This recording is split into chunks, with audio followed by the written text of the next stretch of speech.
Good morning समस्त को लिपुन Sipun kitchen blog को स्वागत करुच्ची सांग मैंने आज बनैबा आमे सजना छुई आलू मिलमिकर बड़ी तरकारी बनैबा देखंतु मु तेल पकई देछि सेतिरे सरिष भी पकई देलिनी तापरे बे देखंतु मु तेजपत्र पकई देछि तेजपत्र होई सारला परे सेतिरे आमे पियाज पकई देबा ताको अल्प घांटी देबा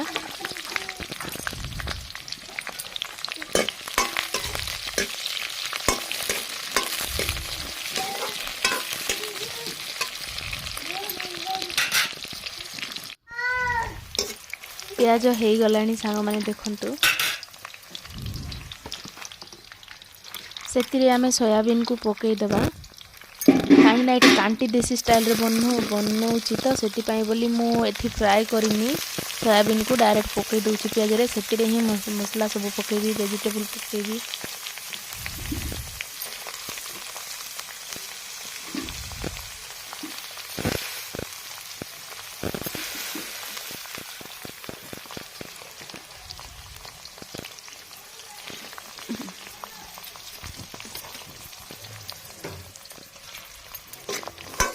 ताको आमे भलो भाव रे घांटी देबा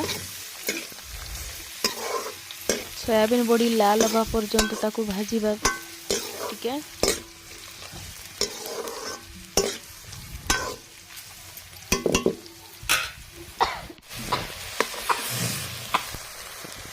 देखंतु मु मसला पकेवाटा देखै नै आपण माननकु पकई दी सारलेनी अधा रसुन पेस्ट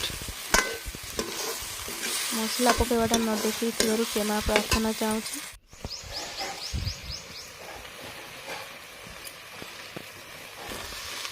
एथिरे टमाटो पकईदेवा हलदी गोटे चामच पकईदेवा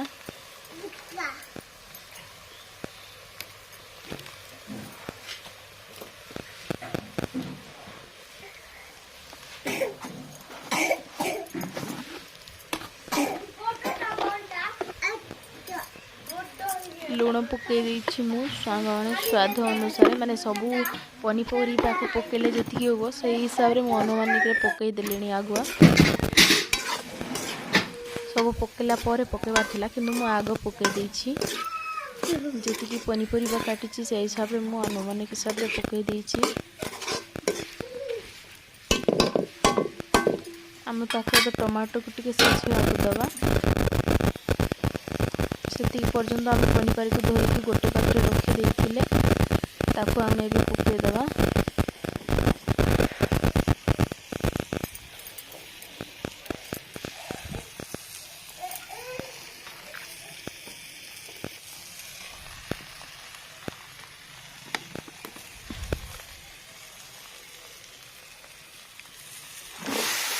देखो मु पनीपरिया सब पकईदेली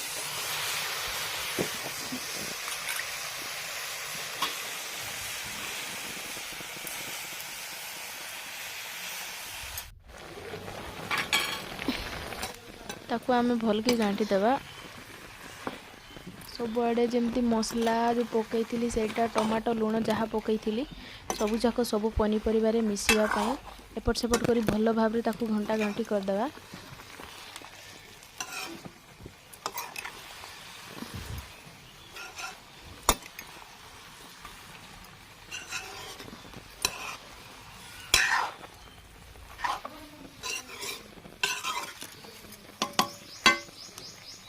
ताको आमे एबे कवर कर देबा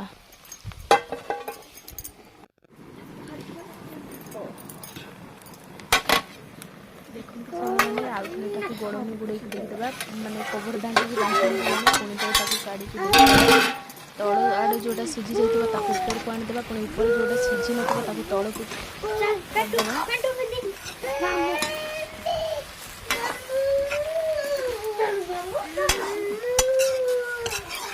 एटा हूँ आम देसी स्टाइल रोषे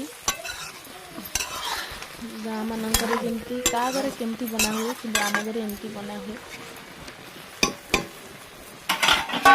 मो घर कथा कहूँ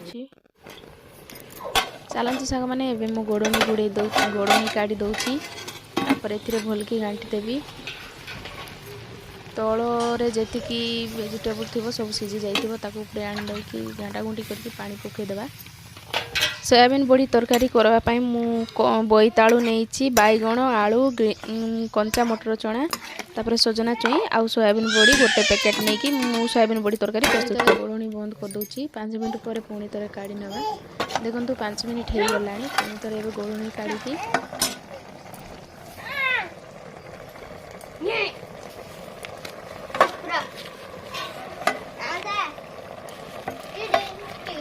ଗୋଳଣି କାଢ଼ି ସାରିଲା ପରେ ଏବେ ଘାଣ୍ଟି ଦେବା। ସିଝିଛି କି ନାହିଁ ସେଇଟାକୁ ଚେକ୍ କରିଦେବା। ଆଉ ପାଣି କମିବ ଆଉ ଅଳ୍ପ।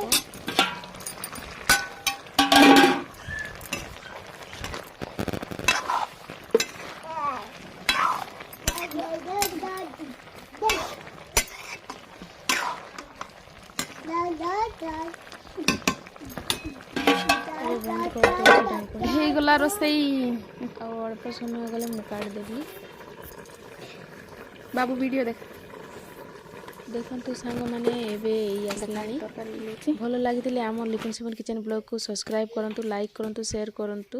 Thank you.